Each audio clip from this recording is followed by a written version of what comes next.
Hey friends, what's up? What's up? Welcome to today's episode of Leadership Horror Stories. My name is Danny Duriuso. I said that weird. Danny D. You can just call me Danny D because we're friends now. I'm an author, I'm a speaker, I am an educator, and I help you own the F out of who you are online and offline. And I also help you do so without being an a-hole. Also talk about a concept that I created called iconic leadership, which is leadership that is timeless. And it's leading with integrity, communication, ownership, nuance, intention, capacity, and consent. What the heck does that mean? Well, you will find out during the duration of this series. It's gonna be a hootenanny. Get excited.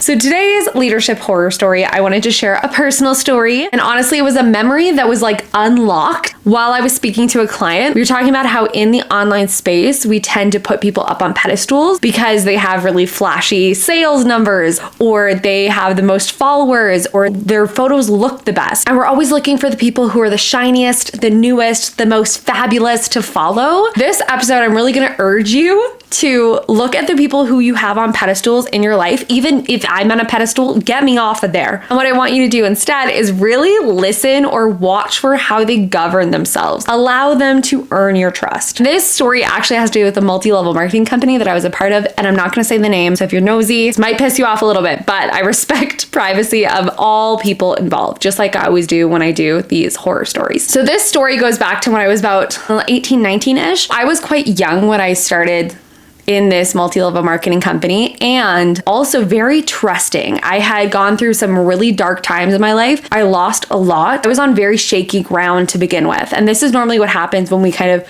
delegate our trust to someone else, is when we feel like we can't trust ourselves. So I was in that space. I was like, what's my next steps? I was just looking for someone to guide me. I just didn't have that at that time. So I was willing to literally just whatever, I'll follow anyone. Where are you going? It seems a lot better than where I'm going. So I'm just gonna follow you. So one of the things that I noticed right away is one of the very first times I went to one of the presentations of the company, of what the company was or whatever. And at that time it was like in houses. So it was almost like, it wasn't necessarily a party. It was almost like a board meeting. And they had chairs lined up, like folding chairs. We had to all bring our own folding chairs, and they were all facing the front. And there was a little space at the front where someone was obviously gonna go talk. And this was my first time going to one of these, so I didn't really know what to expect. I was kind of invited into the space. I wanted to feel welcomed. Everyone seemed very nice. Right away, I'm like, okay, everyone's really nice. I trust everyone, right? We sit down, and one thing that I noticed is that you couldn't really talk to certain people in the room. It was almost hierarchical.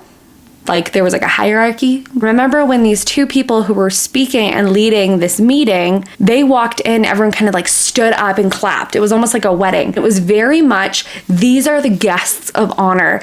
And when you were listening to them, it was like you couldn't say, you just had to listen. And some people had questions, and those questions were kind of turned into a very roundabout conversation that made that person who asked the question seem kind of disrespectful in some way, even though it wasn't a disrespectful question. Right away, there was like this power shift. It was very interesting. So that was just at that meeting in that house. But later on, I went to one of the events. People were standing, and then people were like circling around people with their like phones out, like they're recording something, listening to what these people had to say. Right away, it's like there's this pressure on you to listen to these specific people. And all we knew from these individuals is the success that they had cultivated in their lives. So definitely like the highlight reel of what they could show.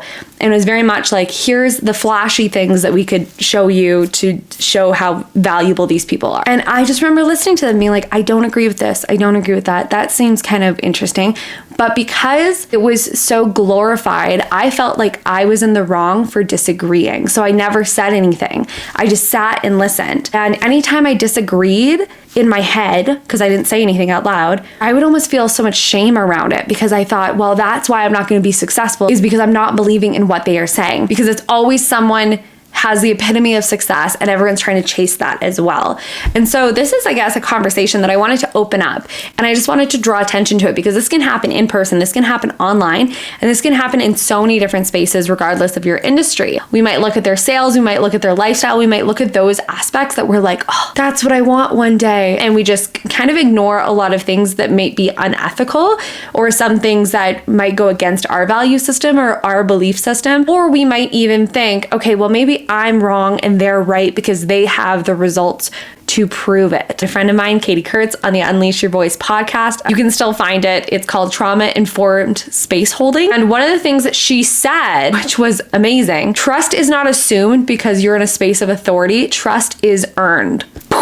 What we tend to do, especially in the online space and in general with social media, is that we put people up on pedestals that we deem as the epitome of success. Throw them up on a pedestal. We say, great, now you live there. Everything that I do, I'm going to try to live up to you up on this pedestal that I've put you on. And that podcast was like amazing. I think about it all the time. And it really informed the way that I lead myself in the spaces that I teach and educate in and the spaces that I coach in. Because when it comes down to it, even you don't have to trust me and you don't have to like me. I'm willing to earn your trust because I think that's so important. My question to you, my friends, is who are you putting up on a pedestal? Have you allowed them to earn your trust? Or are you just looking at the things that they've accomplished and thinking to yourself, well, if I want to be successful as well, I have to listen to everything that they're saying. We hear this rhetoric in the personal development space about how we must break the rules. And yet so much of the personal development space talks about duplication, success leaves clues, all these different things, but in a way that frames it like if this person has a certain dollar amount in their pocket, they are the be all and end all of who you should listen to. If someone's accomplished something that you are going towards, yeah, they're gonna have information that you might want. And when you gather that information or you work with that person, utilize your own critical thinking as well. I always tell my clients that they don't have to agree with me on everything. There is so much choice in my containers. There is so much choice in working with me. I'm like, okay, cool. Here's some ideas. What works for you? Let's talk about your experience because that's where we bring in the nuance. So when we're looking at iconic leadership and we look at that N, which is the nuance, everyone has different lived experience, trauma, systemic factors. I can't fully understand that person's human experience because I haven't lived their life. I've only lived my life. What I can do is give them a lot of choice to look at what maybe I'm saying or what I'm sharing and look at that and then look through their own lens and say, what do I want? And then move forward from there. We're all playing a giant game of The Sims. You're player one, I'm player one in my own game, and we are the leaders of our own lives, our own relationships, our own business or careers. So allow yourself to have some choice. Okay, so that's all for today, friends. If you have leadership horror stories that you want to share with me, if this sparked a memory for you